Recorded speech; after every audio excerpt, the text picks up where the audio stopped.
Quem sou eu? Eu sou Cirlei Barreto, né? Eu sou redutora de danos, né? E iniciei em 97, através de Marcos e outros atores, no Engenho Velho da Federação. E, assim, eu tenho 53 anos, sou negra, né? E seria impossível falar da redução de danos e não falar sobre os desafios da prática do redutor, né? Na clínica de atenção psicossocial, né?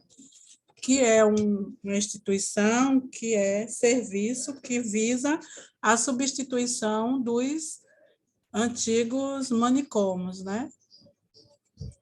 Que são os hospitais psiquiátricos.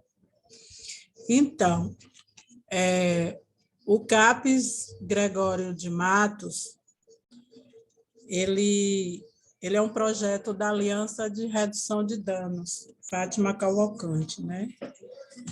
E ele é um CAPES que é o único CAPES que tem uma equipe de redutores de danos, porque a redução de danos, quando se torna política, foi implantada a Aliança de Redução de Danos Fátima Cavalcante. E a redução de danos, em 2005, que é editada a portaria número 1028, 1059 do Ministério da Saúde, que trata a regulamentação, a política de redução de dano no SUS e seu incentivo nos centros de atenção psicossocial, né, quando ela surge, que é o incentivo para que tenha os serviços, né, CAPES, para cuidar de pessoas que fazem uso de álcool e outras drogas, inicia-se, então, uma maior articulação e dispositivo de saúde mental nas atenção básica. E aí a redução de danos, ela se torna um paradigma do cuidado integral para todas as pessoas que fazem uso de álcool e outras drogas e que vivem na situação de vulnerabilidade da cidade de Salvador. E aí são recrutado a equipe de redução de danos para que possa, né, desenvolver as estratégias de redução de danos e as ações, né? E essas ações são carro-chefe para que a gente possa cuidar dessas pessoas no Centro Histórico de Salvador, que é onde o CAPES está.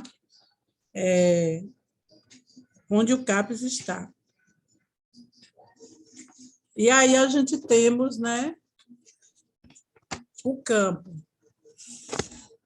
que é uma estratégia da redução de danos que está pautada na negociação, sobretudo na empatia e na sensibilidade do redutor de danos, e é uma metodologia de dupla mão, onde a gente faz as trocas de saber e de experiência. Porque se a gente não faz essas trocas, a gente não consegue fazer um cuidado compartilhado, né? E aí eu trouxe algumas ações que são desenvolvidas no campo, que através dessas ações, que é que o sujeito traz os elementos que a gente inicia um cuidado na clínica de atenção psicossocial. O campo O campo é um dispositivo, né, que realizamos as ações dentro da lógica da redução de danos, que é no campo que temos abordagem, que temos as conquistas para estabelecer os vínculos, é no campo que a gente faz a escuta, é no campo que a gente faz um mapeamento de maior concentração das pessoas que a gente quer atingir, o público, que são o público-alvo. É no campo que a gente desenvolve os manejos assim, de crise, porque a crise ela não está só dentro do CAPS. E quem é profissional da clínica D, ela consegue fazer um manejo de crise na rua, quando aquele sujeito está em surto. É o que os redutores de danos, né, fazem, junto também com outros profissionais da rede. Visitas domiciliares no contexto do qual aquele sujeito está inserido, né? Até na própria rua, é um contexto do qual ele está inserido que a gente faz essa visita domiciliar. E qual é o objetivo? É o sumiço do serviço. Ele ainda não... o vínculo não está ainda estabelecido para que ele possa vir o serviço. Então, a gente faz essa visita para que a gente estabeleça o vínculo para que ele possa se vincular à instituição e os serviços da rede. A gente também dá orientação à saúde, né, sobre doenças infecto-contagiosa, que são as IST. A gente orienta também o uso do preservativo, a gente faz reuniões relâmpagos, orientamos as pessoas para que não faça um uso de cachimbo compartilhado, porque corre o risco de pegar assim uma TB, né, caso alguém esteja infectado. Orientamos também que use o seu próprio cachimbo, né? Orientamos que não pegue latas de lixo por causa de doenças infecto, principalmente doença de rato, né? A leptospirose. A gente também faz buscativas, né? A buscativa é quando que sabemos, né, que essas pessoas que moram na rua, eles não têm lei, eles não têm horário, eles não têm, assim, logo nos primeiros abordagens, né, eles não têm aquela responsabilidade de cuidar da própria saúde. Então, o redutor de danos é o que faz a ponte, é o que estimula, é o que, junto com as demandas desse sujeito, que faz com que ele venha aos serviços. Também somos técnicos substituídos, né?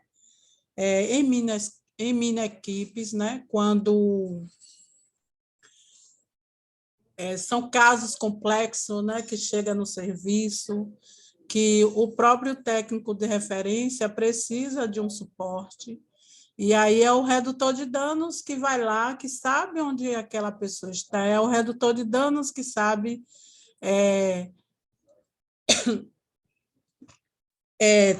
ter aquele vínculo com aquele sujeito para que ele possa vir para uma consulta de técnico, vir para o serviço, continuar suas ações e continuar com seu projeto terapêutico, com seu PTS. O redutor de danos também faz acompanhamentos terapêuticos, né? É ele que vai lá quando tem uma demanda de levar um usuário para o fórum, para assinar um semi,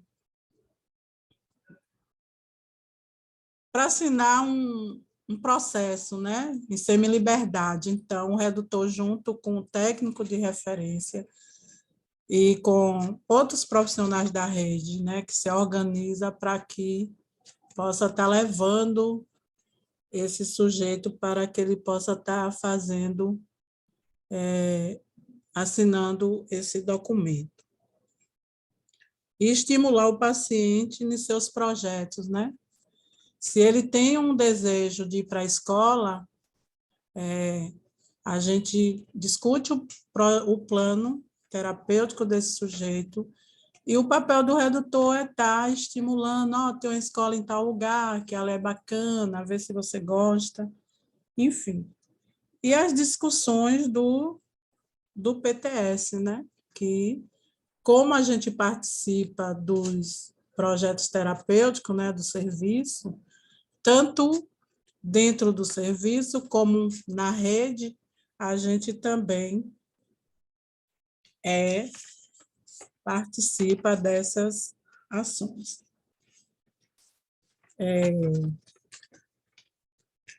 E Cirlei, você me avisa quando você quiser que eu mude de slide, viu?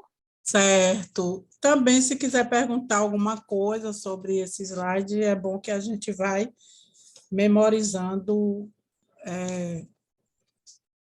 o tema, né?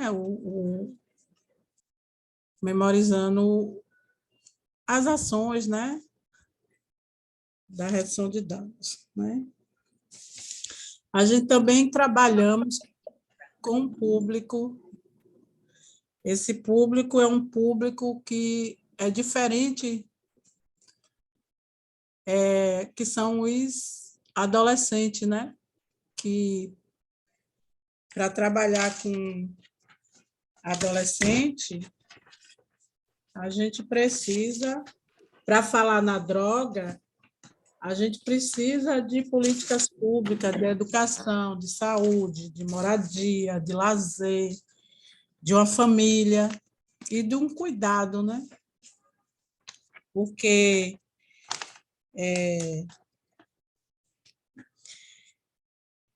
há de pensar, né, que tenha estratégias amplas e que inclua políticas tanto na rede como no território, que são público que são crianças e adolescentes, né? E aí a gente tem que trabalhar na questão da educação, na questão da saúde, enfim, né? Os adolescentes, eles surgem no CAPES em 2012, né? E aí a gente fica assim pensando de que maneira a gente cuida desse público. É um público diferente, é um público que seus direitos é violado o tempo todo, é um público que vive em situação de vulnerabilidade social, e é necessário um olhar cuidadoso, né? Porque em algumas demandas que eles trazem, nem tudo é loucura, nem tudo é a doença. E sim, pode ser um uso abusivo, a falta de moradia, né? E vive em sofrimento. O núcleo, quando a gente percebe que esses adolescentes surgem no Gregório, né, de Matos, a gente começa a pensar que o CAPS se torna um espaço de promoção de cuidado, né? A saúde e articulação continuada, né? A gente começa a pensar que a gente não dá conta de trabalhar com esse adolescente só, né? E aí a gente começa a fazer as articulação e a construção de cuidado também no território. Porque na portaria 3.088/11 institui a RAPS no âmbito do SUS, e a partir desta portaria, as articulações realizadas pelo Gregório são dispositivos que compõem a rede de atenção psicossocial. E para mim, né, como redutora de danos, é um desafio trabalhar na clínica AD, por assim, né, por eu ser, porque eu fui agente multiplicadora na época, e quando eu comecei a conhecer o programa de trocas de seringa na época, eu queria saber mais sobre as drogas, né? Porque eu tinha um parceiro que fazia uso, e aí me interessou, e para mim é um desafio, né? Tá trabalhando como redutora de danos, né? Nessa prática de cuidado compartilhado, né? Mas o mais bacana, desafiador, é trabalhar no território e na rede, porque assim é necessário que tenha um cuidado, um jogo de cintura, um cuidado compartilhado, porque é necessário que a gente discuta, né, as questões, as demandas desses meninos, não só deles, como no todo, né? Então, também para mim é muita, assim, é muito esforço, muito também de grande valia, né? Tá nesse lugar. E aí eu vou beber um pouquinho de água só aqui. Aí quem quiser fazer alguma pergunta, eu estou aberta, né? Por enquanto não temos pergunta não, Cirlei. O professor Marco já está aqui com a gente. E queria saber de você se você quer dar continuidade aqui na sua apresentação ou você prefere já passar para o professor. Então, né?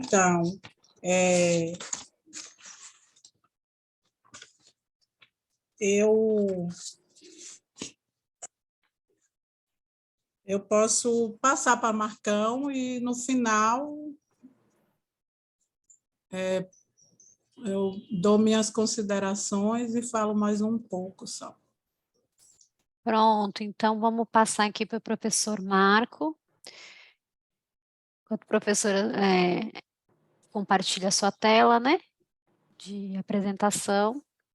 Com você, Cirlei fez uma apresentação do CAPS, né, do trabalho do CAPS como redutora de danos, um pouco das práticas, né, que atua, e agora estamos aguardando aqui o senhor falar um pouquinho sobre o tema. Gente, Primeiro, eu quero pedir desculpas aí, foi mais uma vez, tive problema aqui com a minha máquina, mas já conseguimos dar conta. Quero agradecer pela paciência de vocês, dar boas-vindas a todos, a todas e a todos, e dizer que para mim é uma honra poder estar falando num evento tão importante como é essa formação agora para a galera aí que trabalha na ponta atendendo essa turma. Então, eu me sinto honrado. Para mim também é uma honra poder estar dividindo esse espaço com o Shirley. Shirley é uma pessoa que deu uma contribuição fantástica para o movimento de redução de danos. Eu imagino como deve ter sido para ela, né, esse momento, já que a gente tinha combinado uma coisa, infelizmente teve que desmontar tudo e ela iniciar. O que estava combinado inicialmente era, né, de eu começar. Eu quero pedir desculpas à Shirley e agradecer por ela ter segurado a onda aí. Então, assim, meu pai me dizia que quando as coisas estiverem dando errado para você, cante.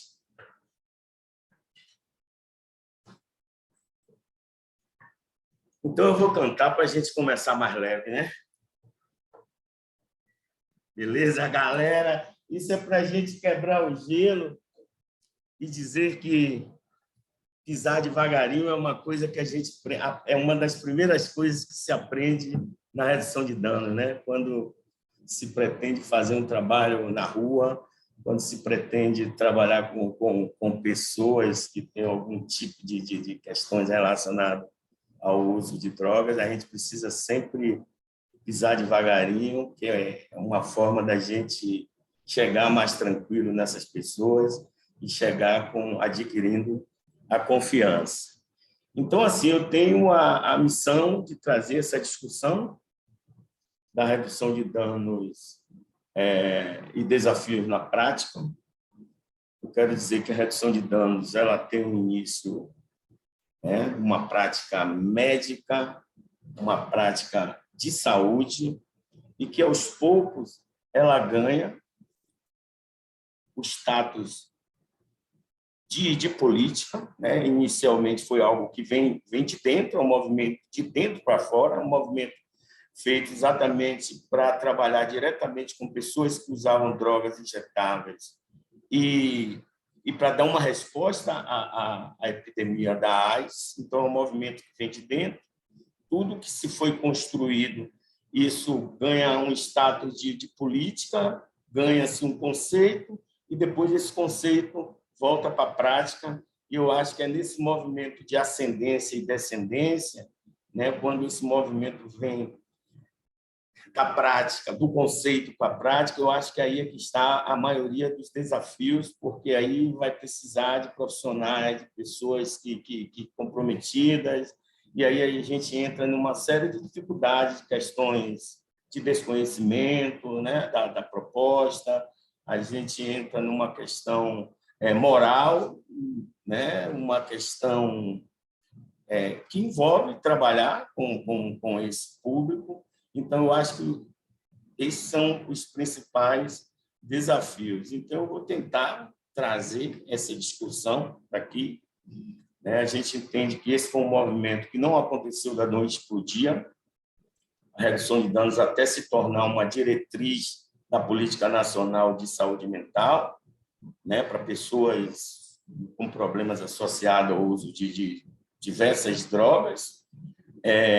Foi algo que aconteceu no movimento de zigue-zagues, né, de interrupções, de embates, de conflitos com forças progressivas, com forças conservadoras, forças antidroga. Então, foi um movimento que foi algo assim construído ao longo da história, né? Completamos agora recentemente 30 anos, e eu vou tentar trazer um pouco dessa história, principalmente no nosso contexto aqui, e dizer para vocês que falar de redução de danos, né, é falar um pouco da minha trajetória de vida também, né? Eu acho que redução de danos chega um dado momento em que redução de danos se mistura muito com a minha vida, porque eu já tenho 30 anos, né, desenvolvendo esse trabalho, então eu respiro isso. Então, assim, eu espero que no final a gente tenha, de alguma forma, contribuído com esse processo. Então, vamos lá. Eu troquei de máquina agora. Eu quero começar com a frase do saudoso Paulo Freire, quando ele diz que não há saber maior ou saber menor, existem saberes diferentes. Isso é algo muito forte, que nos remete ao quanto os usuários em campo, nos ensinou, né? Foi algo que a gente A gente, às vezes, ia para a rua com tudo pronto, achando que aquilo era o certo, e chegava na rua, a gente estava indo, na verdade, era aprender. Então, eu trago essa questão de que todos nós ignoramos alguma coisa, todos nós sabemos alguma coisa, então estamos abertos a aprender sempre. E as pessoas com quem a gente cuida no dia a dia tem muito para nos ensinar também, né? Eu acho que se a gente vai nessa pegada de aprender também, eu acho que a coisa funciona de uma forma mais leve. Esse é o caminho proposto, né? A gente vai trabalhar um pouco com a história, com conceitos e princípios, as primeiras estratégias de atuação na Bahia, a metodologia para o trabalho de campo. Eu não vou aprofundar muito nessa questão, porque vai ter um módulo só para tratar dessa questão do trabalho no território, mas como o meu tipo de ação, o meu tipo de trabalho é diferente da clínica, porque eu não trabalho no CAPS, eu trabalho na Aliança, e meu trabalho é um trabalho de rua nas comunidades. Então, eu acredito que o trabalho do CAPS tem uma especificidade aí no trabalho de campo, né? A experiência da Aliança de Redução de Danos, a prática de redução de danos na atenção psicossocial, foi um pouco do que Sheila trouxe aí, e, por último, os desafios da prática. E aí, num dado momento, a gente abre para o debate e vê o que é que a gente pode estar discutindo aqui, tá certo?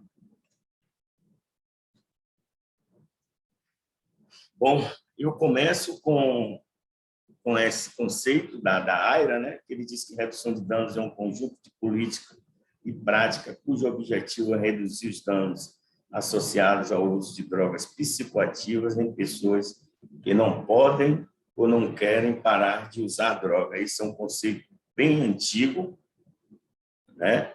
E, por definição, a redução de danos foca na prevenção aos danos, ao invés da prevenção ao uso de drogas. Isso tem que ficar bem definido. Bem como foca em pessoas que seguem usando. Assim, existe uma diversidade de terminologia, né, do conceito de redução de danos. Se você der um Google aí, você vai encontrar uma diversidade de terminologia quando se refere à redução de danos. Mas eu escolhi esse, porque é o do professor Tarcísio Andrade, né, que é a pessoa que foi o grande mentor de tudo isso. Hoje é professor da universidade, hoje é aposentado. Foi ele com o professor Antônio Nery que deram início a tudo isso. Tudo que eu vou apresentar aqui não foi algo construído sozinho, foi uma construção coletiva em que a gente tinha o Tarcísio Andrade e o Antônio Nery como os mentores de tudo isso aí, né? Então, eu acho que esse conceito de redução de danos enquanto uma política de saúde que se propõe a reduzir os prejuízos de natureza biológica, social e econômica do uso de drogas, pautado no respeito ao indivíduo e no seu direito de consumir drogas. Eu acho perfeito esse conceito. Na atualidade, a RD está conceituada como uma perspectiva ético-clínico-política, né, pautada nos direitos para a compreensão e intervenção acerca da problemática do uso de drogas. A RD está fundamentada nos princípios de democracia, cidadania, direitos humanos e de saúde. Então, assim, vocês imaginem ao longo desses 30 anos, quantos embates, quantos conflitos, quantas interrupções, quantas reflexões, quantas inflexões tivemos que fazer para que a gente conseguisse, ter algo consolidado, um conceito tão amplo como esse. Então, foi algo que foi conquistado na militância, foi conquistada com multidões, com a ajuda de muita gente, né? E esse que é o conceito que eu acho que, para mim, esse é o que eu defendo, que redução de danos é ajudar o outro a ir ao encontro da sua necessidade, e não daquilo que você pensa que ele necessita. Eu acho isso muito bacana, garantindo a liberdade de escolha da pessoa e seu papel de protagonista no cuidado.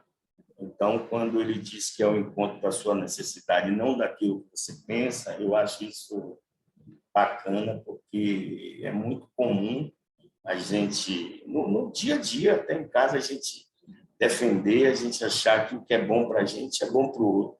Então, é preciso primeiro conhecer o outro, conhecer a subjetividade do outro, até porque as pessoas são únicas, né? Então, o que serve para mim não serve para Chile, não serve para outras pessoas. Então, isso tem que ser trabalhado no dia a dia, no singular. Aqui eu trago os pressupostos, né? Considera a complexidade do consumo de drogas, o respeito à liberdade de escolha, né? Ele tem a abstinência enquanto uma possibilidade, uma direção, né? Uma direção clínica. A ruptura com a criminalização do usuário constitui uma proposta da educação para a autonomia e considera possível haver uso dependente com riscos que devem ser conhecidos e enfrentados. A ampliação da definição de drogas e a ênfase no sujeito e não na droga. Tá tudo bem aí? Tá tudo bem. Tá tudo bem? Então vamos lá.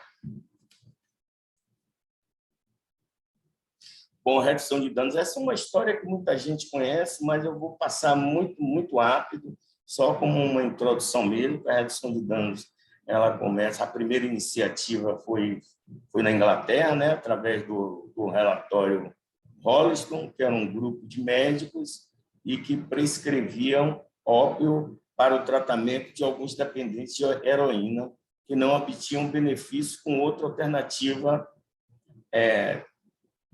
terapêutica. Então, essa era uma alternativa médica. A gente, logo na frente, vamos ver a diferença dessa para outra, que a outra, a da Holanda, é a que se aproxima bem mais da nossa, uma vez que é desenvolvida no território.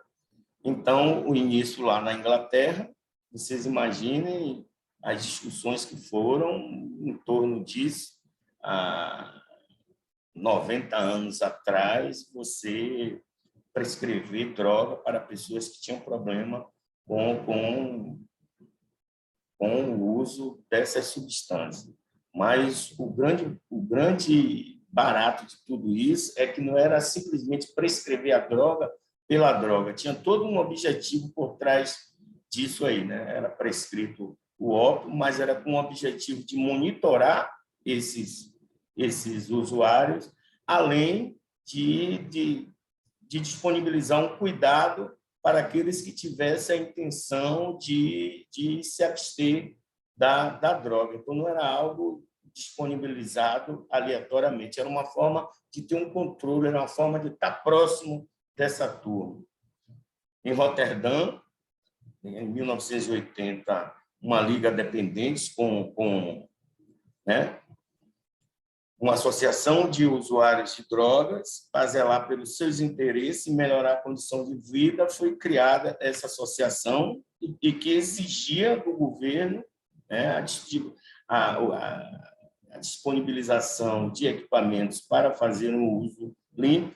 E o engraçado é que, nesse período, teve uma pesquisa também, a preocupação deles era com a questão da hepatite, mas, no final, ficou claro que o problema maior era o HIV.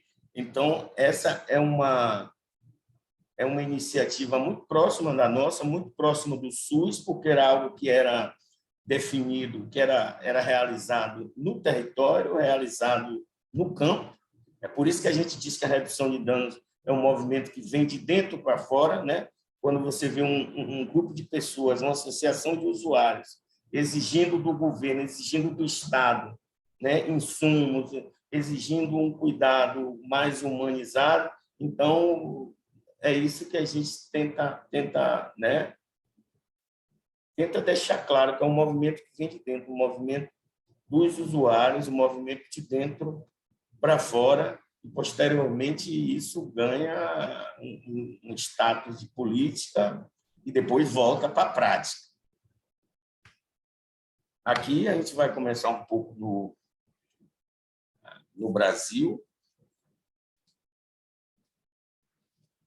A redução de danos foi adotada como estratégia de saúde pública pela primeira vez no Brasil, quando altos índices de transmissão do HIV relacionado, né, ao uso de drogas injetáveis. Isso aí é uma citação de Fábio Mesquita, foi quem deu uma contribuição aí fantástica para a gente, né? Santos era a capital, foi conhecida como a capital da AIDS, 60% dos casos notificados na cidade, né, da portuária maior da América Latina, como um ponto estratégico internacional de droga. Por esse motivo, os jornais, televisão identificaram os Santos, e mais especificamente a zona de prostituição e tráfico de drogas, próximo do porto, né, com uma péssima reputação como a capital da AIDS.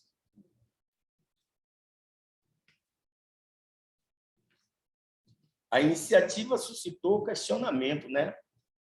Várias pessoas não entendiam os princípios da proposta e consideravam o projeto como um incentivo de droga. É como a gente trazia a discussão atual da questão da descriminalização das drogas. Você imagine isso há 30 anos atrás, com a lei que tínhamos, né? Você trazer uma iniciativa como essa. Então, o Ministério Público enquadrou como crime, né? Pessoas foram presas lá em São Paulo por conta disso, porque a Lei 6368, de 1976, ela considerava crime qualquer forma de auxílio, incentivo àqueles que utilizam substância entorpecente, ou seja, quando você disponibilizava um kit com seringa, com água destilada, com um garrote, todo uns apetrechos ali para fazer um uso de droga de uma forma limpa. Isso é como se a gente estivesse fazendo apologia às drogas, como se estivesse incentivando, né? Isso evidencia uma contradição dentro da máquina estatal, na medida em que o Poder Judiciário suspende o direito constitucional de acesso universal à saúde, né? Em 94, 25% dos casos de AIDS no Brasil estavam associados ao uso indevido de droga.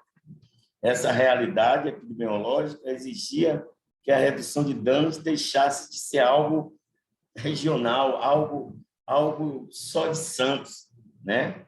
A gente via a necessidade, com base nesses números, que era algo da necessidade de isso se ampliar para o Brasil inteiro. Então, nesse ano, se iniciou um projeto de articulação política, né, com interface entre drogas e AIDS, projeto gigante, né, com a participação do Conselho Nacional de Saúde Mental, Conselho Nacional de Entorpecentes, Ministério da Educação e Cultura, Ministério do Desporto, e a RD foi inserida em diferentes programas, né, diferentes linhas de intervenção estadual e municipal. Isso foi um boom gigantesco nesse período, porque foi possível levar a redução de danos para vários estados. E professor, estão pedindo para você passar os slides, que ela está parado nos pressupostos da RD. Porra, cara, já passei 200 aí. Então, teve algum problema aí. Passa com a setinha. Ou clicando no 7, 8. Está passando aí? Ainda não. Então, eu não inseri direito. Eu estou passando. Esse tempo todo é slide. Então, o que é que eu faço? Eu volto lá Eu vou fazer o seguinte, vai fazendo a sua apresentação, eu vou tentar baixar a sua apresentação e qualquer coisa eu assumo aqui Melhor, né? tá, mas vai continuando enquanto quando eu baixar a sua apresentação. Ah, agora foi. Pronto? Então, foi?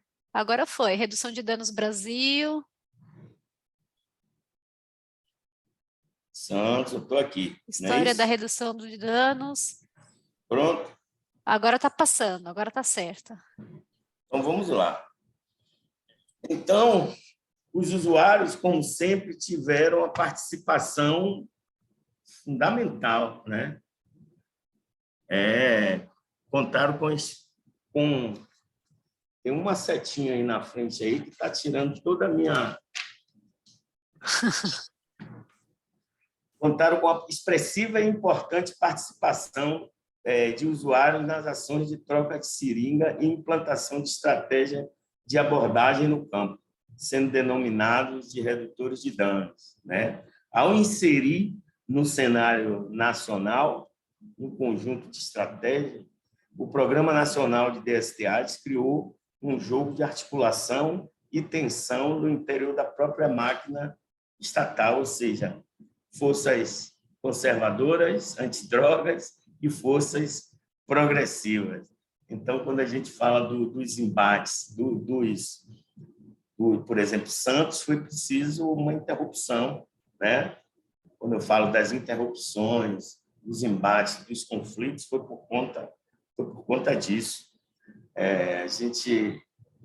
Eu costumo dizer que a gente é da época que a gente trocava seringa de uma forma clandestina, como se a gente estivesse cometendo algum tipo de crime.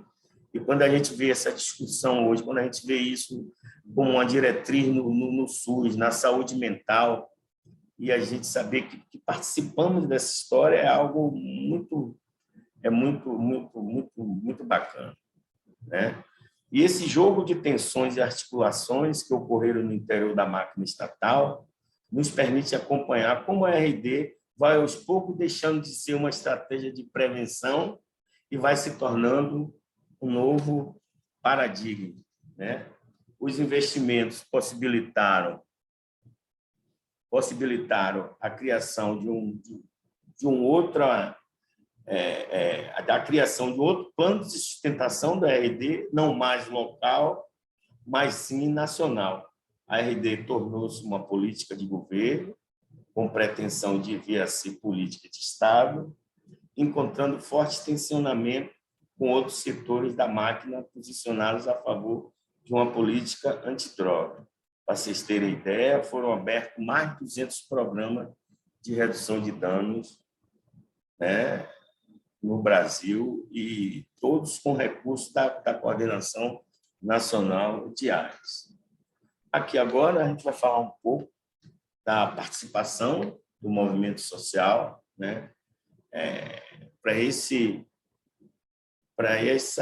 a redução de danos, ela sair do território, sair do campo e virar diretriz, ela teve a participação de pessoas, né, de pessoas vivendo com AIDS, de estudantes, de pesquisadores, de profissionais de saúde, de toda uma diversidade de atores contribuíram para que a gente chegasse onde nós estamos.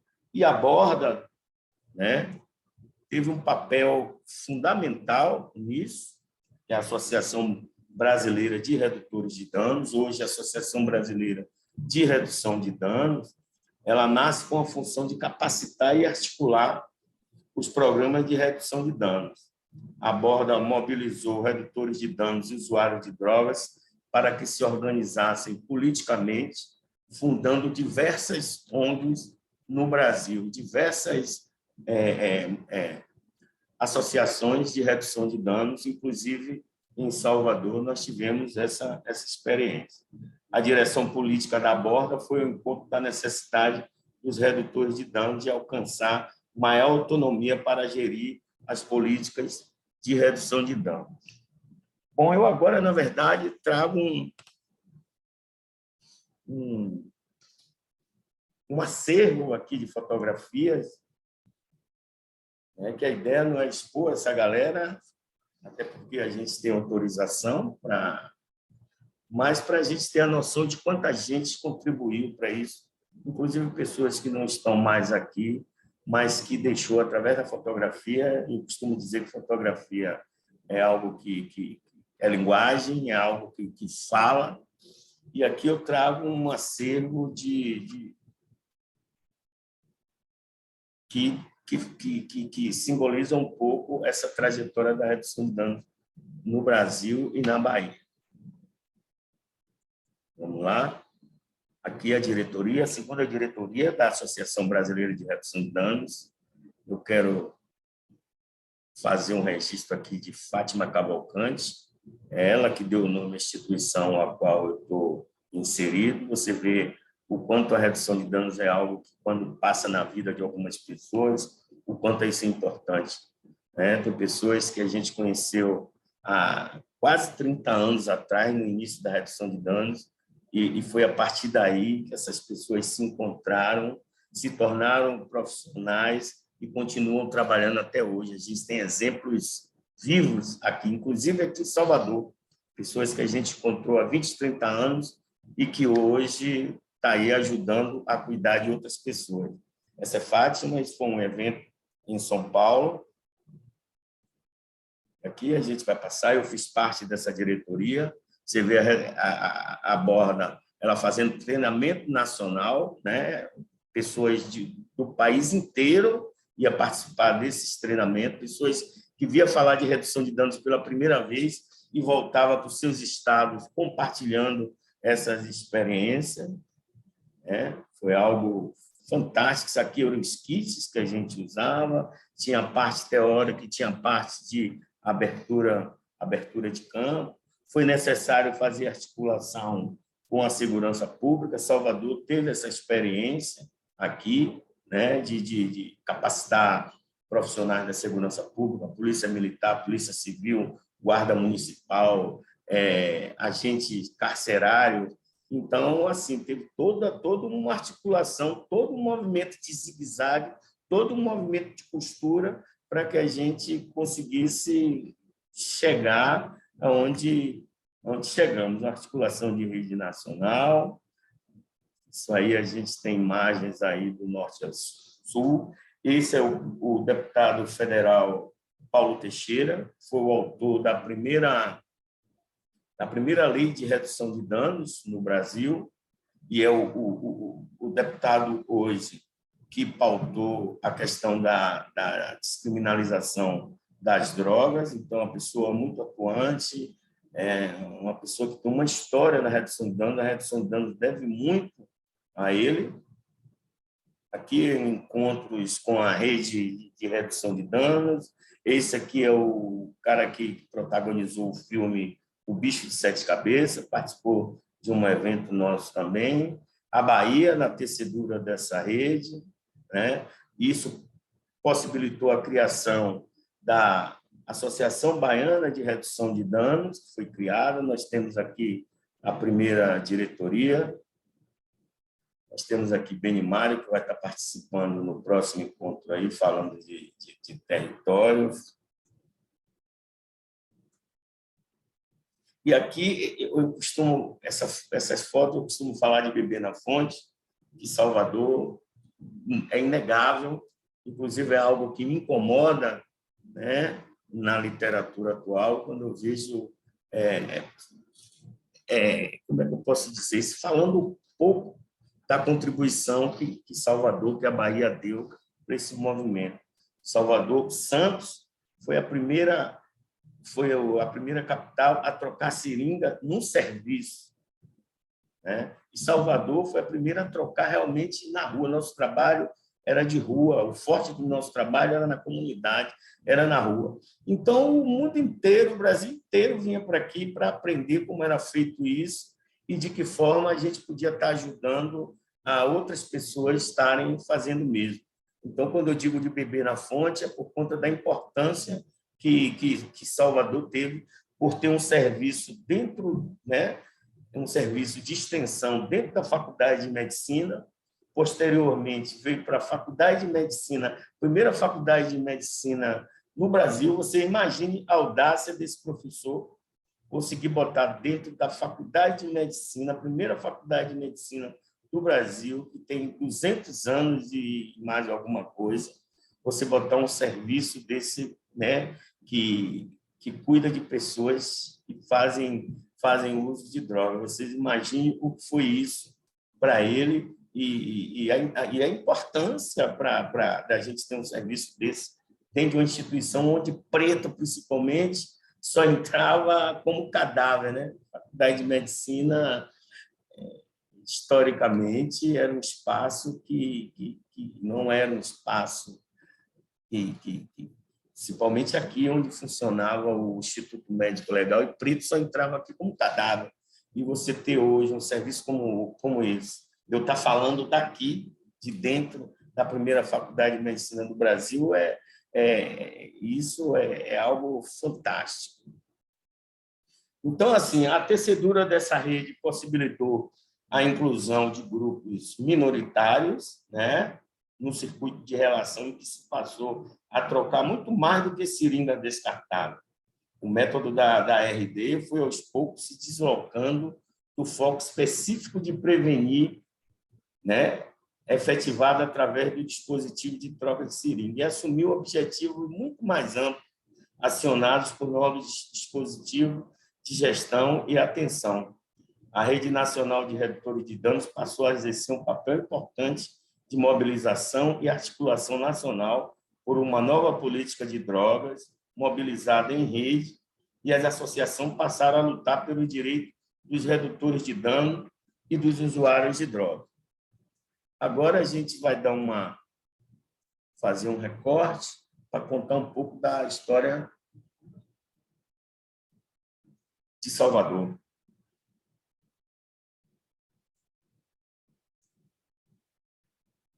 O Programa de Redução de Danos de Salvador é fruto do projeto, da tese de doutorado do Dr. Tarcísio Andrade, né, ele teve início no CETAD, Centro de Estudos e Terapia de Abuso de Drogas, centro aí fundado pelo Dr. Antônio Neri, e foi fruto de uma pesquisa de doutorado do Dr. Tarcísio, que é esse aqui, né, que a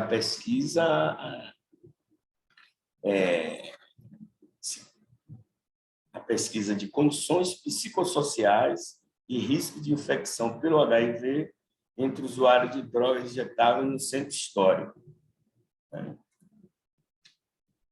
Aqui foi com base nesses dados que foi possível o professor Tarcísio Andrade pleitear junto com o Ministério da Saúde que se transformasse num projeto, e você vê a importância de 100 pessoas, 58% infectados com HIV, né? HTLV1 e 2, e 58% de compartilhamento de seringa, você imagina, e nunca ter usado preservativo em suas relações sexuais. 41% dos entrevistados no centro histórico era proveniente de outros bairros. O centro histórico de Salvador, né, o Pelourinho, tem essa especificidade, porque vem gente do mundo inteiro para aqui, e assim como chega outras culturas, chega outro tipo de drogas e acessam outros tipos de drogas existentes aqui. Então, é algo que é um caldeirão que está fervendo o tempo inteiro. Aqui eu trago um pouco das primeiras estratégias, a gente tem Fátima aqui, e aqui eu vou passar muito rápido para não ficar as primeiras estratégias, né, nessa abordagem de promover direitos.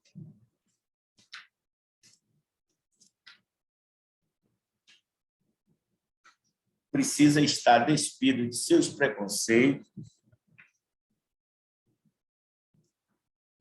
e julgamento, adotando uma postura acolhedora e humanizada, e alcançar os seres humanos escondidos nos rótulos, nas roupas, nos efeitos das drogas, buscando compreender suas dores, suas queixas e demandas.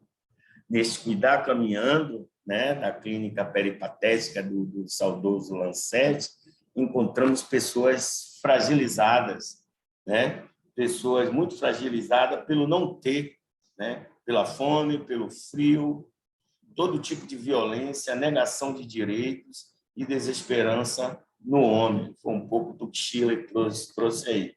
Encontramos também muita potencialidade, pessoas que só precisam de uma oportunidade para ressignificar suas experiências e construir um novo projeto de vida. Aqui mais um recorte. Aqui foram as primeiras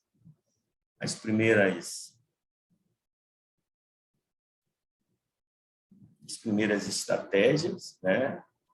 Abordagem em campo, aqui no cotidiano, aqui são cenas do cotidiano, cenas na rua, né? Cenas na rua, cenas na casa, participação em cenas de uso, isso mostra um pouco da confiança que tinha. Eu acho que aqui mais importante do que a seringa no braço, mais importante são as seringas limpas, descartadas, né? Seringas para um uso limpo, aqui cenas de uso. O trabalho, né, teria que recolher, contar, descartar essas seringas. Era a pior parte desse trabalho. A gente tinha que descartar, tinha que juntar e depois jogar num lixo hospitalar. Aqui foram a implantação dos pontos fixos, né?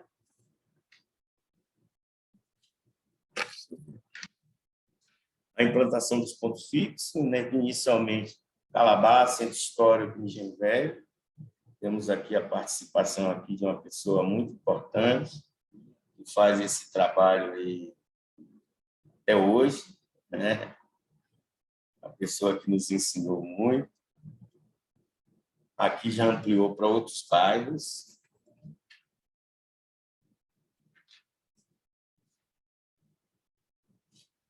Bom, aqui já foi a redução de danos itinerantes, né? Diante da dificuldade que alguns usuários tinham de acessar os pontos fixos, a gente criou a unidade móvel em que ia ao encontro dessas pessoas na rua, com o objetivo de promover mobilização comunitária, educação em saúde, disponibilização de insumo, aconselhamento e encaminhamento. Então, foi uma experiência assim, fantástica, né? A cada ida a campo com essa turma era um aprendizado fantástico. Com o tempo, isso passou a fazer parte de uma disciplina em que levava os estudantes da própria universidade para ter acesso, né, a essa experiência. Daqui a pouco a gente encerra, viu? Aqui mais um recorte para a chegada do crack, Centro Histórico. Olha quanta coisa foi feita em Salvador e a gente vê pouco sobre isso. Não é dada a importância que Salvador deveria ter. É bem pontual. Quando você vai na literatura, não é algo que você... Então, assim, o crack ele chega em 96, no Centro Histórico, a migração do uso de drogas injetáveis e outras drogas para o crack. Foi quando surgiu a Cracolândia e o surgimento desse termo pejorativo de saciseiro. E olha, o importante disso tudo está aqui, ó, na data, né? São quase 30 anos que o crack está aí. É como se fosse algo que tivesse surgido ontem. 30 anos, em 96, que a gente começou a acessar essas pessoas, que a gente começou a atender, a cuidar, a desenvolver algumas ações na rua com essa turma. Então, isso já podia estar aí há mais tempo. Essa foi as primeiras estratégias, foi cinema na rua. A ideia era pegar uma televisão e ir para esses locais de uso, como uma forma de se aproximar dessa turma, uma estratégia de observação, onde a gente identificava as demandas, né? A mobilização de usuários de crack e comunidade para a realização da atividade, uma vez que eram atividades feitas em conjunto com comunidade e pessoas que faziam uso. Essa foi uma experiência fantástica do cinema na rua. A gente começa no centro histórico e posteriormente, a gente começou a levar isso para outros bairros, né? Os filmes eram muito relacionados à prevenção do HIV, uso menos arriscado de drogas, né? A disponibilização de preservativo e orientação sobre o uso correto. Outra experiência que aconteceu aqui em Salvador, que serviu como, né? Para um projeto, posteriormente, um projeto piloto do Ministério da Saúde, que foi a oficina de cachimbo. Né? Diante de tudo que a gente via na rua, aqueles tipos de cachimbo, o quanto essas pessoas compartilhavam esse tipo de cachimbo, surgiu essa ideia dos próprios usuários, né, de elaborar uma oficina onde eles iam construir o próprio cachimbo. Então, através de uma articulação com a Casa de Material de Construção, a gente conseguiu esse material dentro da Associação de Moradores, e aí foi feito essa oficina de cachimbo. Isso foi apresentado ao Ministério da Saúde e se transformou num projeto piloto em Salvador, São Paulo, Minas, uma cidade do Ponta Grossa, do Sul. Então, era a implementação das estratégias de redução de danos, né, que era financiado pelo Ministério da Saúde. Esse projeto previa a disponibilização de cachimbo e tinha a parte da pesquisa, que era uma pesquisa com homens e com mulheres, que a ideia era entender a percepção de risco de cada um, né? A percepção de risco é relacionado ao uso de crack e as suas práticas, o que se fazia para comprar crack, tudo que estava em torno, né, do uso de crack, a economia, o que se fazia para conseguir grana para comprar crack. Então, foi uma experiência fantástica, realizada pela Abareda. Isso gerou a inclusão de outros insumos de outros estados, de outros países. Esse era o tipo do cachimbo que foi utilizado pelo Ministério. Essa foi a reunião entre homens e mulheres, né, o grupo focal. E a gente tem redução de danos como uma proposição de novas formas de encontro, proporcionando encontro com outros espaços, com outros agentes, com saberes, práticas, com tecnologia que colocam a favor da vida, da dignidade e do respeito ao outro. Uma diversidade de terminologia tem sido utilizada para se referir à redução de danos, podendo ser designada para alguns é estratégia, para outros é um método, é paradigma, né? Isso é para a gente ver sinalizando a polissemia do conceito. Aqui eu me refiro à redução de danos como um paradigma do cuidado, que apresenta como diretriz metodológica a clínica ampliada. A gente vai falar um pouco da transversalidade e da ação no território. Né? O que é a clínica ampliada? Ela preconiza uma escuta qualificada com práticas de acolhimento voltadas para o estabelecimento de vínculo, a intersetorialidade e a integralidade do cuidado, a democratização do acesso da população aos serviços de saúde e práticas territorializadas e conectadas com as demandas reais da população, considerando especialmente o desenvolvimento da autonomia e protagonismo, a transversalidade. Acho que a transversalidade é um pouco do que ela se efetiva como um movimento espontâneo a partir das contribuições de diversas disciplinas, né? Eu acho que é o que está em curso aqui, né? Eu acredito que nós temos aqui profissionais de várias disciplinas, cada um, né, com o seu saber, e vai ser o encontro desses saberes que vai ser possível a gente poder estar possibilitando um cuidado mais humanizado, um cuidado mais ético. Então, são esses olhares e práticas diferentes, cada um com o seu, que tem como dar sua contribuição.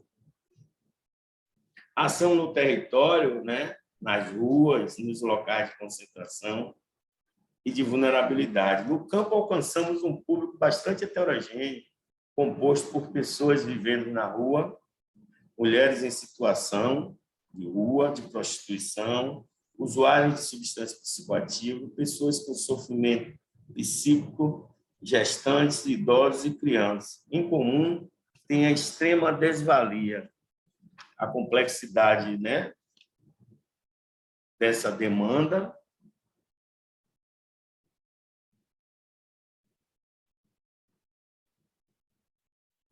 Agora, tudo bem aí? Tudo bem aí, gente? Tudo bem? Está me ouvindo? Não estou ouvindo. Está me ouvindo? Juliana?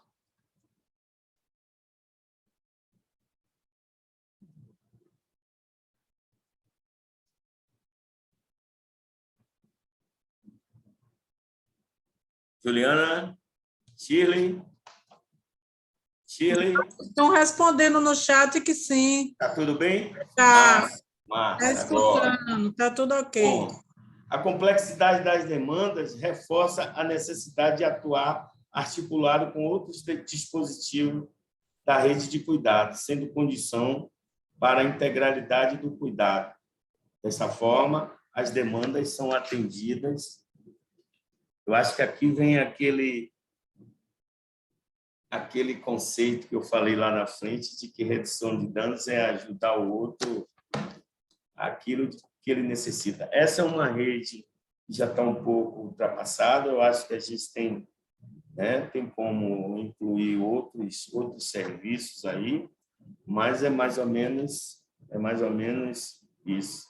E aí, redução de danos é ajudar o outro ao encontro do que ele precisa dentro dessa rede.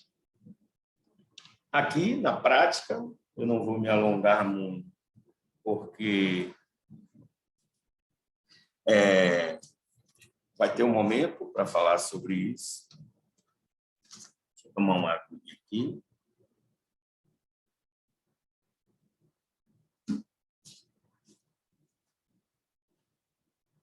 Bom, trabalho em comunidade, né? Então, eu trago essa reflexão aqui de que, antes de realizar qualquer trabalho junto à comunidade, é importante considerar qual é o tipo de comunidade que se pretende trabalhar, deixando de encarar a comunidade de forma estanque, isto é, de ver nela um simples aglomerado de pessoas geograficamente situado, sem, no mínimo, a participação de seus componentes. Vocês imaginem o que é desenvolver um trabalho hoje em Salvador, né, levando em consideração a violência que está na cidade, Salvador completamente dividida entre lado A e lado B, quem é que é o dono da comunidade tal, quem é o dono da rua tal. Às vezes, numa comunidade, você tem vários donos, Então, você imagine como é você desenvolver um trabalho dentro dessas comunidades. Então, é por isso que é importante verificar como se processa a dinâmica social integrativa dos seus membros.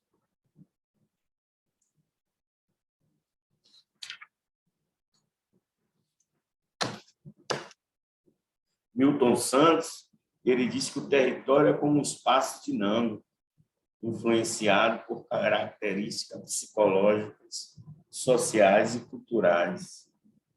O território é a base do trabalho, da residência, das trocas materiais e espirituais e da vida, sobre as quais ele influi, ele é influenciado, porque o território também é influenciado, e quando se fala em território, deve-se, pois, de logo entender que está falando de um território utilizado por uma população, com as suas especificidades, né, com a sua história. Então, é preciso que a gente leve em consideração sempre isso. É um território vivo, né? Vocês imaginem um território como esse. Olha o tamanho. Esse aí é a comunidade que eu moro. Esse é o bairro que eu nasci, me criei.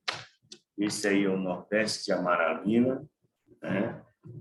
É um complexo de bairros. Você tem aí a Santa Cruz, o Vale das Pedrinhas, a Chapada e o Nordeste de Amaralina. Vocês imaginem a complexidade que é ser criança num local como esse. Você imagine a complexidade do que é você ter acesso a lazer em uma comunidade como essa, em que, historicamente, o Estado se faz ausente, né? Nós temos nesse amontoado de gente aí 3 ou 4 campos de futebol como esse, que é uma válvula de escape, e a maior válvula de escape é a praia, né? Eu acho que a praia o que seria de nós se não fosse a praia como um espaço onde a gente podia estar soltando um pouco essa pressão do dia a dia. Um bairro caracterizado pela violência, mas ainda assim a gente consegue desenvolver algumas ações aí dentro. Ainda é no Nordeste de Amaralina. São territórios vivos, né? Dinâmico. Você desenvolve uma ação hoje, você volta amanhã, já mudou tudo, né? Algo que é como água no rio, você nunca se banha com a mesma água, porque você não é o mesmo e nem a água é a mesma. Então, é algo muito, muito dinâmico. Então, assim, aqui a gente traz um pouco a metodologia do que a gente utiliza para, né, para um trabalho em campo, na rua, na casa, na praça, nas cenas de uso, no serviço. É preciso a gente, né, incorporar um pouco da antropologia de cada um e aprender a fazer etnografia. Tudo que foi dito antes aí converge com a etnografia, né, de você conhecer um pouco o território, conhecer como as coisas funcionam, né? Promover encontros e fortalecer convívio, formar vínculo de confiança mútua. Eu acho que essa é uma palavra que se usa muito, vínculo, mas vínculo é algo que tem que ser mútuo, né? Tem que ser uma confiança mútua, não pode ser algo unilateral. Então, formar vínculo de confiança, uma escuta qualificada, né? Uma escuta qualificada, se escuta a queixa, se identifica a demanda, se estimula o protagonismo, né? Repensa a história de vida, né? E a busca de nova representação da sua relação com o mundo. Plano de cuidado, as principais demandas e prioridades, intervenções motivacionais, né? Facilitar o acesso a rede de suporte socioassistencial.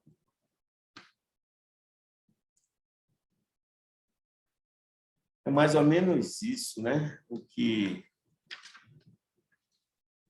Da Mata diz que nessa abordagem, né, do trabalho de campo, nessa abordagem de etnografia, nesse trabalho do antropólogo, o encontro é condição fundamental, né? Pois o profissional, né, no caso do profissional que trabalha em campo, precisa ir ao campo, ao meio cultural do povo que ele está estudando, e deve avaliar os fenômenos como eles são percebidos por essa população, no movimento de transformar o exótico em familiar, através do contato com os nativos no trabalho de campo e por meio da participação direta na vida do cotidiano dele, que o pesquisador construirá o conhecimento antropológico.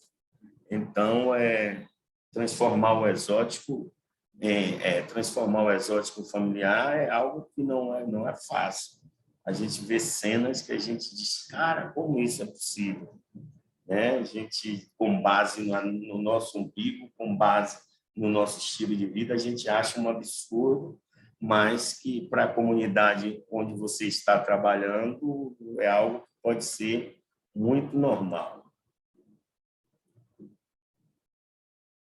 Aqui o que a gente chama de arte redutora de danos, através de um encontro como aquele, né, sentado na rua, conversando com alguém importante, alguém que artista local, é possível a gente transformar um local como esse num local de arte, né, onde eles deixam a mensagem deles, como ele diz, somos loucos porque não há motivo para sermos normais. Redução de danos é a lição de viver, né? Aí ele bota Marcão, Eugênia e Paola. Eugênia era a pessoa que dividia comigo, Paola, a irmã dela.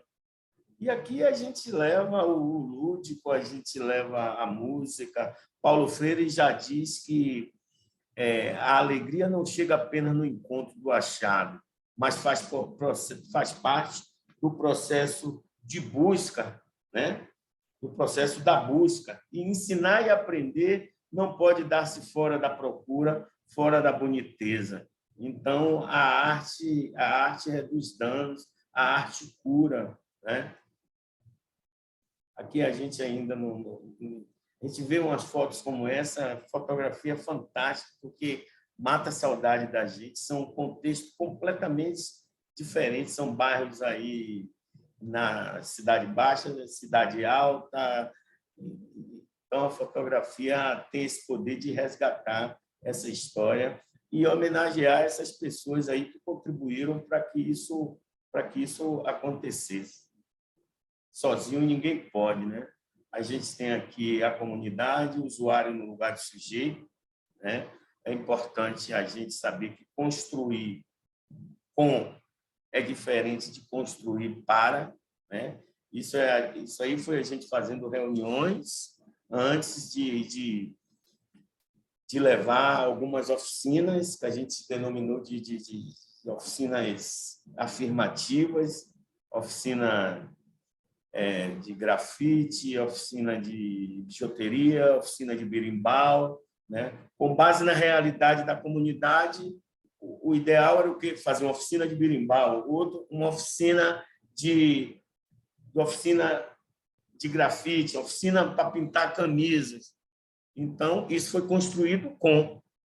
Talvez se fosse construído para, né, se fosse algo pensado aqui no ar-condicionado e levado para essa turma, talvez não tivesse dado certo, como foi algo muito, muito legal, né, como um espaço de expressão, criação e sociabilidade. Isso aqui, era oficina de futebol, e você vê um simples tubo de PVC, o bastante para se fazer umas barreiras para a gente fazer a atividade física. Eu acho que esse era um momento importante, era um momento que, pelo menos, tirava essa turma da comunidade, e foi uma experiência fantástica.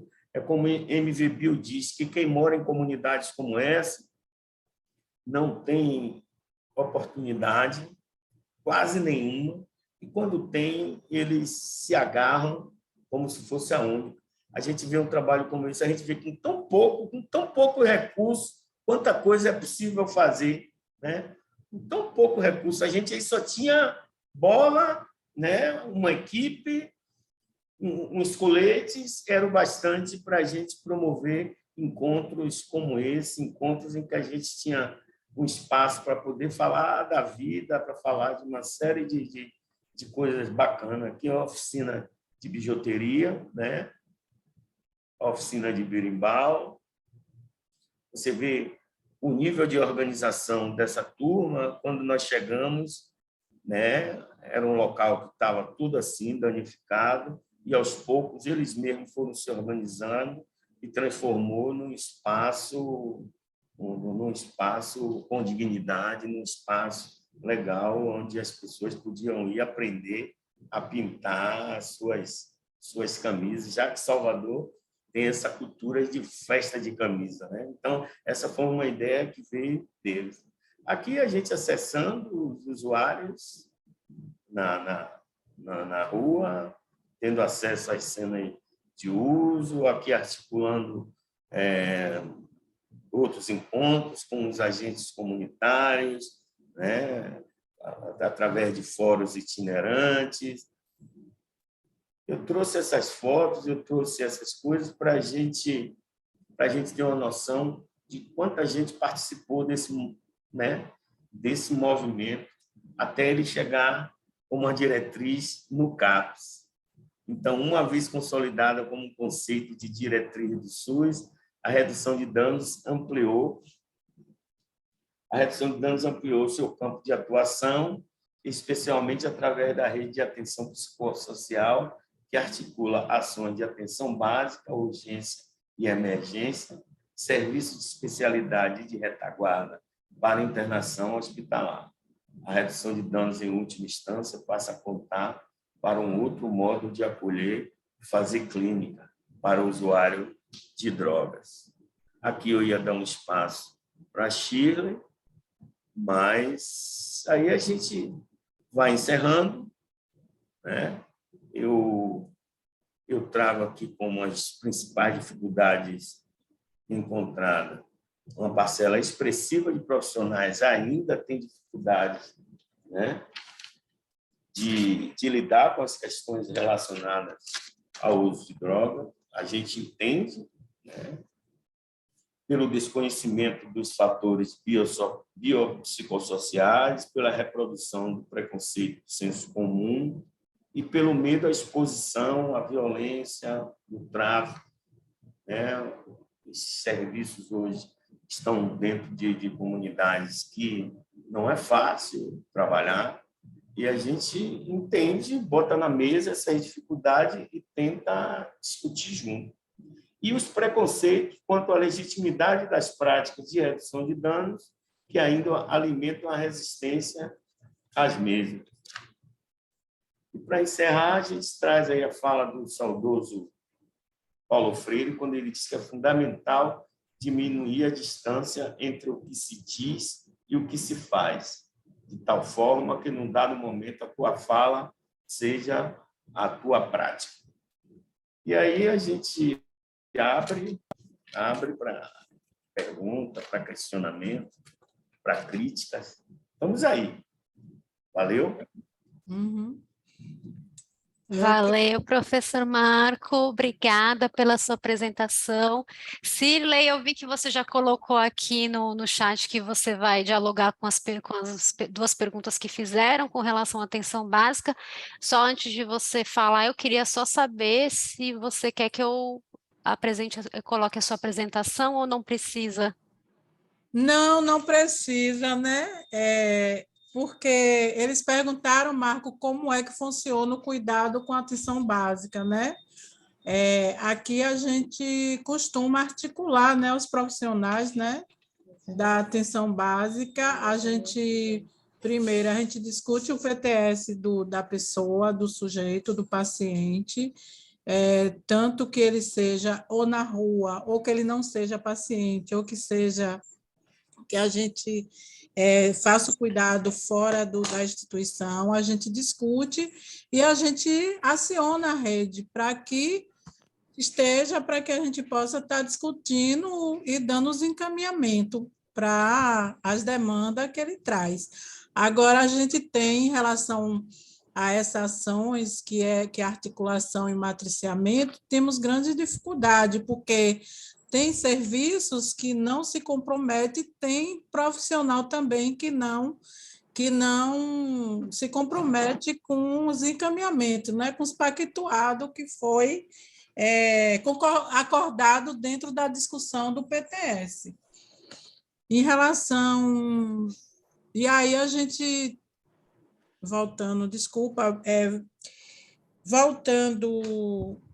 à articulação, né, temos o apoio, né, da apoiadora do distrito, né, que aí ela dá também um suporte muito bacana para nós, que é sobre essa dificuldade de juntar a rede para que possa estar discutindo essas demandas do que eles trazem para a gente.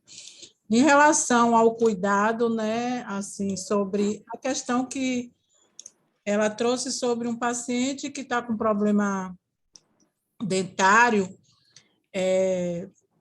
temos um projeto, né, que foi no início da redução de danos, que é na Faculdade de Odontologia. E esse projeto, entre os professores, foi um projeto piloto que levou para as comunidades. Marcão citou aí sobre essas parcerias no início da redução de danos, e ele ainda hoje funciona, e aí temos, assim, alguns turnos que a gente leva essas demandas para a Faculdade de Odonto, e lá os professores, né, junto conosco, a gente discute sobre a questão da demanda, e essa pessoa passa pela clínica integrada, e aí ela vai fazendo o tratamento dela lá. Agora, sim, é necessário que tenha RG, que tenha CPF, e que combine conosco, e que chegue até aqui, para que a gente possa, né, estar indo na faculdade, para estar passando o caso para a professora Graça, o professor Altino e a professora Lia, que são responsáveis de receber essas demandas, para ver o que é que a gente pode estar junto fazendo esse cuidado. Eu queria aproveitar a minha fala e passar sobre, assim, que quando o Marcão traz que a política de redução de danos ela foi regulamentada, mas os redutores de danos, ele trabalha como função, ele não trabalha como profissão. Então, isso é, assim, muito preocupante, né, para a gente, enquanto redutores de danos, porque hoje não é profissão, e sim função. E, assim, eu gosto muito de estar nesses espaços, né, para que eu possa estar, né, levando, né, a questão dos redutores de dano, as nossas experiências, até porque, né, na fala de Marcos, quando ele traz que, assim, a redução de danos se inicia com o próprio usuário, a inserção de pessoas que têm um vínculo com essas pessoas, ou pessoas que são parceiros, ou liderança comunitária. E o que mais? Outra coisa também são os serviços CAPES, são muito pouco para a demanda que temos, né? Só temos poucos CAPES que trabalham com AD, a clínica AD, né? E, assim, e quando há, assim, necessidade da gente discutir um caso para que esse paciente seja acolhido, né, que é o matriciamento, que é o que a gente que a gente mais, assim, se debruça, é uma das ações que mais se debruça, as coisas não funcionam. Às vezes, o paciente está empolgado e, ao mesmo tempo, às vezes, ele até desiste por causa de algumas burocracia, né? E dos poucos serviços, né?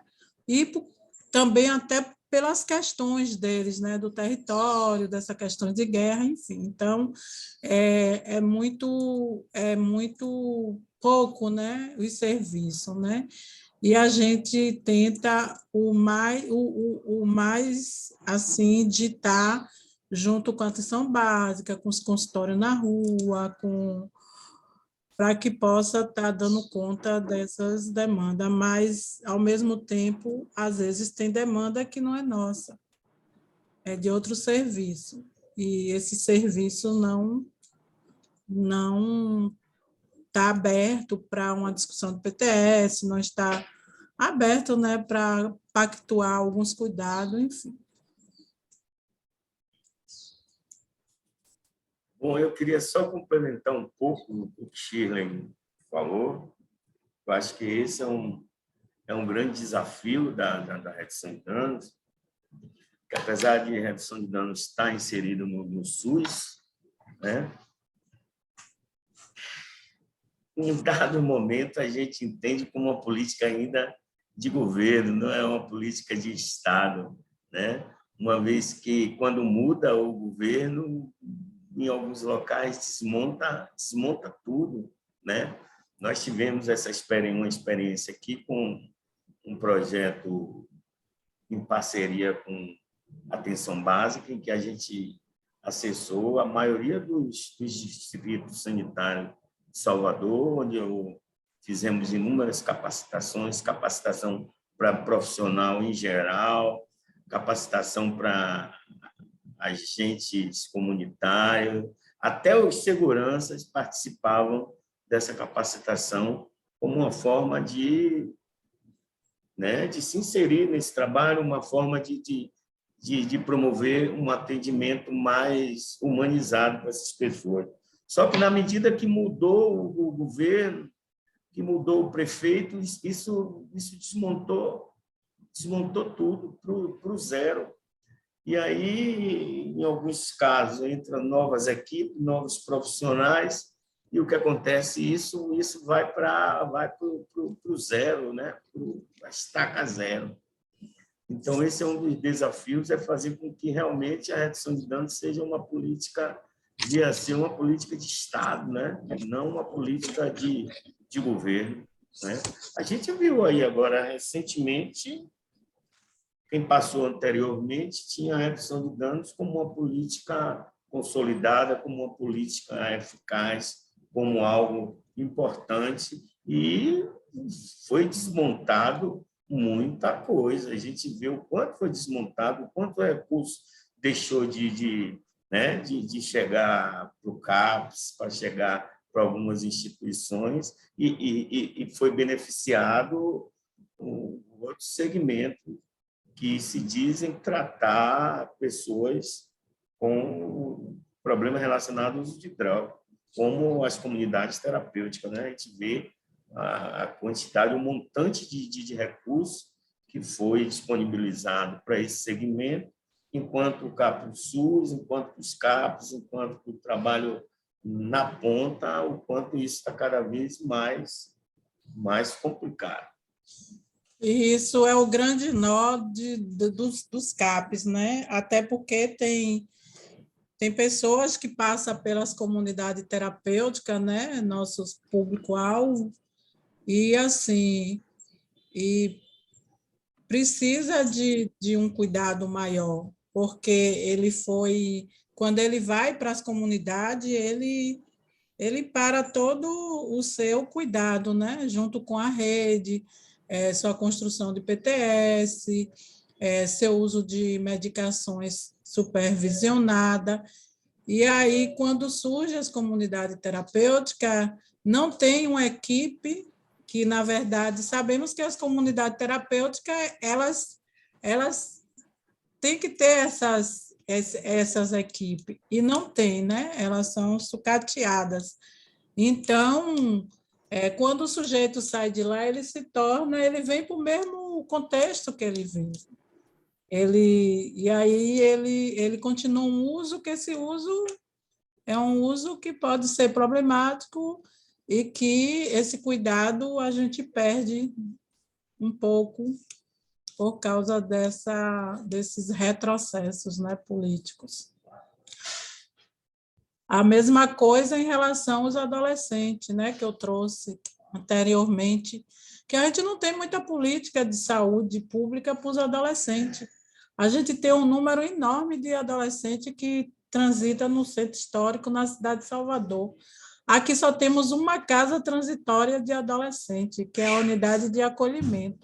E só temos o CAPS AD aqui, que criou-se UNIA, que unia o Núcleo da Infância e Adolescência, que é a rede, para que possa também estar se comprometendo com esse cuidado. Então, é muito assim, desafiador, né? E para mim, principalmente, que sou redutora de danos, né? E é muito bom estar aqui com vocês, né? Passando minha experiência, com o Marcão também. Marcão foi o meu mestre na redução de danos, foi quando eu iniciei a redução de danos no Engenho Velho da Federação, que aí a gente fazia todas essas trocas de seringa. Eu trabalhava de só a só, de madrugada, né, para que essas pessoas pudessem fazer um uso menos arriscado, né, de drogas injetáveis. E era muito assim bacana, porque eles tinham aderência ao cuidado. E hoje é muito grato, né? A gente está aqui para falar da redução de danos, porque essas pessoas hoje têm sua vida resolvida, têm sua vida organizada, têm seu trabalho. Vários morreram da AIDS, né? Porque não tinha ainda a política, né, de saúde para que pudesse ter uma medicação, né, que foi nesse longo do tempo da redução de danos que surge, né, as medicações, e é isso que me faz ficar, né, na redução de danos, e é por isso que eu coloquei na minha apresentação esse poema de Nísis da Silveira, né, que a redução de danos Marcão traz que cada qual tem o seu saber de estar construindo esse laço para que possa estar cuidando do outro. É isso.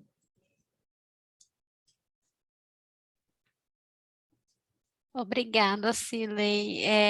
A gente não tem mais perguntas, por enquanto. Não sei se as pessoas estão tímidas para fazer perguntas. Mas eu queria insistir um pouco com vocês, né? Já que essa questão da atenção básica, a pergunta de Jarissa foi um pouco também pensando essa parceria, né?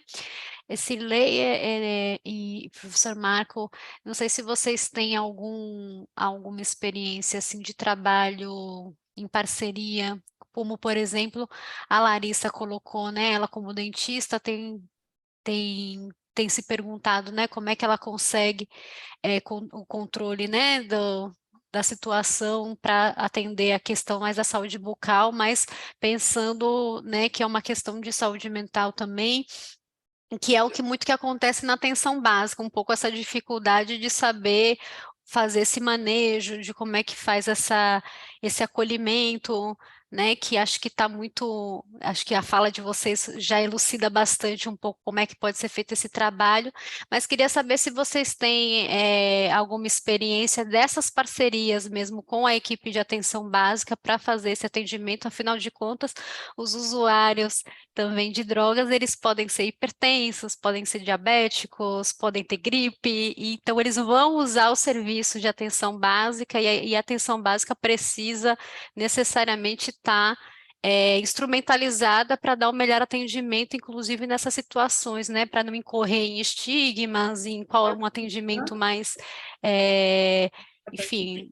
frágil por conta dessa situação. Não sei se vocês têm alguma experiência que vocês gostariam de compartilhar com a gente. E, por favor, gente, se vocês ainda tiverem perguntas, são 4h20, tem tempo ainda para a gente Eu queria dialogar um só pouquinho mais. entender, ela se refere a como lidar numa situação, uma pessoa chegar em sofrimento, em surto, ou do atendimento no geral? Eu vou ler para você. É assim, ela está dialogando com uma fala que Jarissa fez antes, né? Jarissa escreveu: Marco e Cirlei, muito bom ouvir vocês. Gostaria que vocês falassem sobre como se dá a articulação de vocês com atenção básica. O que é possível realizar nessa parceria na perspectiva da redução de danos? Se tiverem algum caso para contar para a gente. E Larissa continua assim: como nós, da atenção básica, podemos ajudar? Eu sou dentista do PSF e tenho 2 pacientes usuários que costumo atender no consultório. Não consigo ter controle sobre a doença bucal neles e não sei como ajudar mais.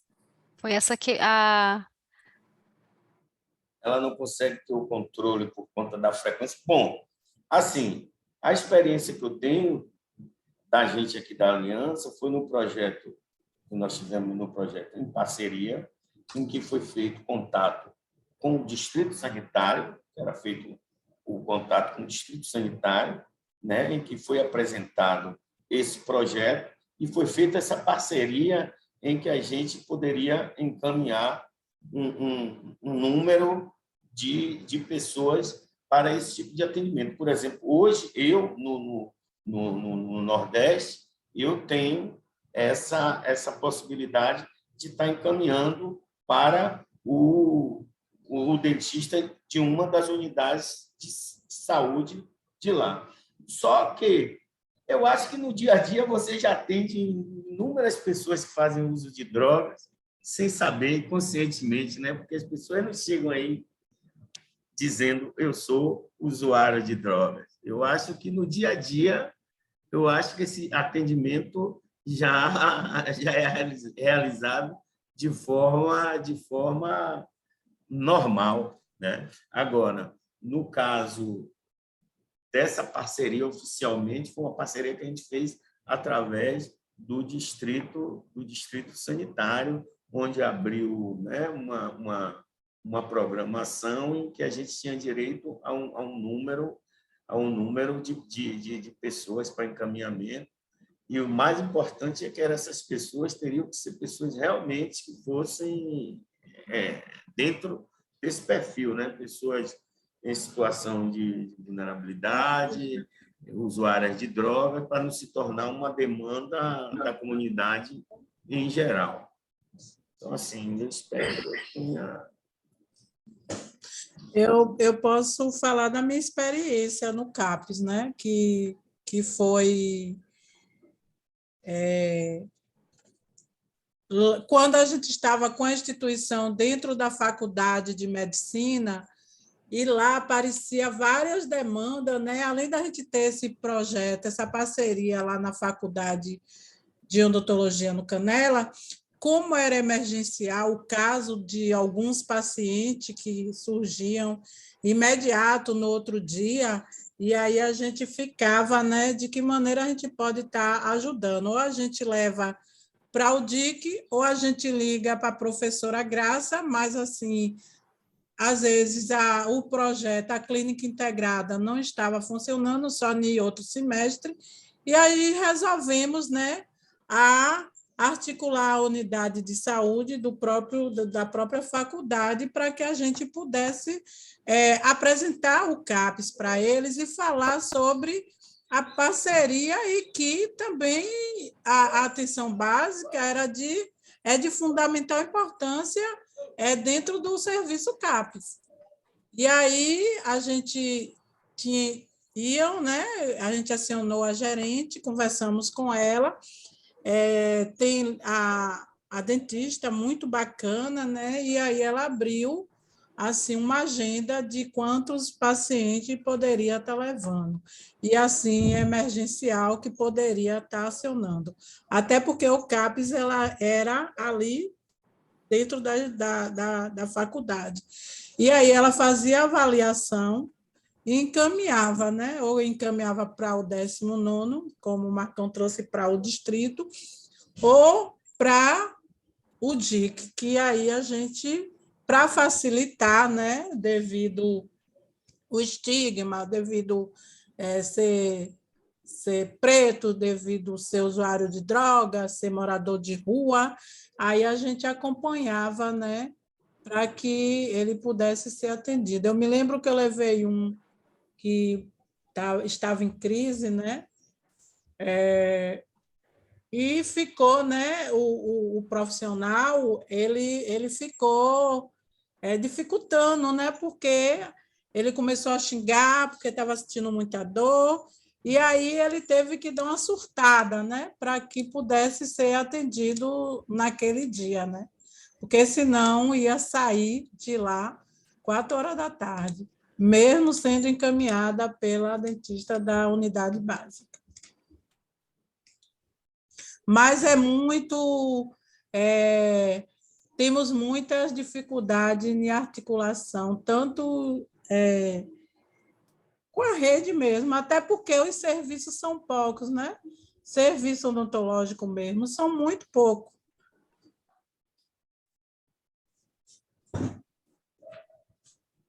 Fica então para a gente aí, para os próximos encontros, pensar mais sobre esses desafios, como é que vencem esses desafios, né? Acho que a gente poder discuti-los já é um avanço, né? Tinha um período da saúde que ninguém queria nem saber, né?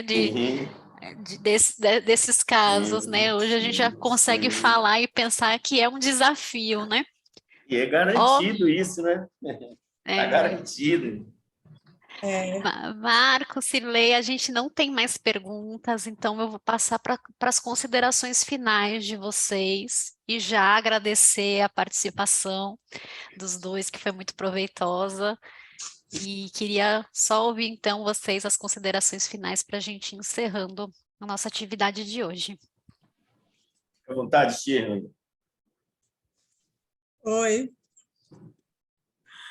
Não, eu só queria, mais uma vez, agradecer, né, por estar nesse espaço, né, como redutor de danos, né, que o redutor de danos também, ele tem, a sociedade vê ele assim, como olhava antes da redução de danos, mas tem ainda seus olhares, né, seus olhares, de ser mulher de usuário, de ser usuária, porque a redução de danos ela inicia pelo viés da saúde, principalmente da droga, e como Marcão, a teoria que Marcão tem, que ele traz, é que ninguém olhava para essas pessoas, e só quem vai lá no gueto, só quem vai lá naquele lugar onde está o preto, o negro, o sujo, o fedendo, é a redução de danos, porque o Estado só vai para cortar água e cortar a luz, e prender. Então, eu deixo essa deixa para vocês, e também encerrando que a redução de danos ela só funciona se a gente ter um contato afetivo, né? Que eu vou ler agora aqui o poema de Nises da Silveira, que o que melhora o atendimento é o contato afetivo de uma pessoa com a outra. O que cura é a alegria, o que cura é a falta de preconceito. Contaminação psíquica é o pior piolho, vai passando de uma cabeça para outra, em uma rapidez incrível. Aí eu pergunto, quem nunca foi louco? Quem nunca teve piolho, né? Assim, quem nunca foi louco? E assim, para que esse trabalho funcione, a gente realmente tem que não ter preconceito. É isso. Deixa essa reflexão aí para vocês. Obrigada. Pronto. Bom, eu quero agradecer pelo convite e dizer que me sinto honrado em ter participado desse evento. Quero, mais uma vez, pedir desculpa pelos transtornos, pela confusão. Quanto mais eu como, parece que eles eles me perseguem, mas no final deu tudo certo. Eu quero agradecer, quero pedir desculpas para vocês se a gente não conseguiu dar as respostas que você esperava, mas no meu caso, pelo menos eu tive a oportunidade de trazer e de homenagear todas essas pessoas que estiveram nessas fotos aí, pessoas que inclusive não estão mais, mas que deram uma contribuição fantástica, né, para essa proposta da redução de danos, que é em defesa da vida. E já que a gente está falando de vida, eu quero encerrar com esse poema aqui, ó.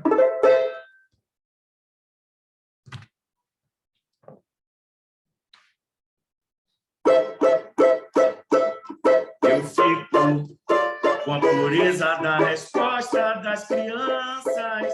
É a vida, é bonita e é bonita. Viver e não ter a vergonha de ser feliz. Cantar e cantar e cantar a beleza de ser uma eterna aprendiz. Eu sei que a vida devia ser e melhor será, mas isso não impede que eu repita. É bonita e é bonita. E a vida o que é, diga lá, meu irmão. Ela é a batida de um coração. Ela é uma doce ilusão. Mas e a vida? Ela é maravilha, é o sofrimento. Ela é a alegria, é o lamento. O que é, meu irmão? Há quem fale que a vida da gente é um nada no mundo. É uma curta, é um tempo que não dá um segundo. É um mistério profundo. É o sopro do Criador, numa atitude repleta de amor. Você diz que a vida é viver, ele diz que a vida é viver. Ela diz que o melhor é morrer, mas não é isso, o verbo é sofrer. Eu só sei, confio na moça e na moça ponho a força da fé. Somos nós que fazemos da vida, que é sempre desejada, por mais que seja errada. Ninguém quer a morte, só saúde e sorte. E a pergunta roda e a cabeça agita. Eu fico com a pureza da costa das crianças. É a vida, é bonita e é bonita. Viver e não ter a vergonha de ser feliz. Cantar E cantar e cantar. a beleza de ser um eterno aprendiz. Eu sei que a vida devia ser bem melhor e será, mas isso pede que eu repita. É bonita, é bonita, é bonita. É bonita.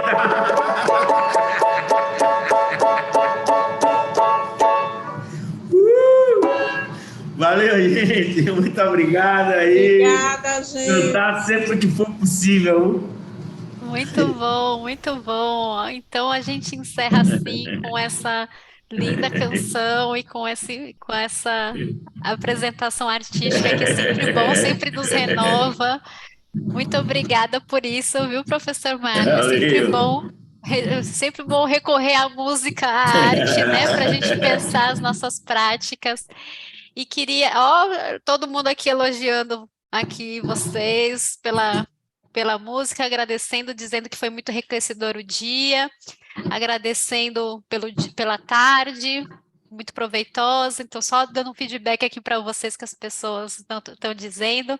Dizer para vocês que essa atividade é uma parceria da área técnica de saúde mental com o Telesaúde. Podem contar com a gente, nós damos várias ofertas de teleeducação. Se vocês tiverem, inclusive, alguma sugestão de tema que vocês gostariam que a gente tratasse aqui, inclusive da continuidade desse curso aqui, né, tão rico, né, e que nos encerra hoje, nós temos mais um encontro, que vai ser agora no dia 29 de novembro, com o tema Redução de Danos, o Cuidado no Território para a Vida.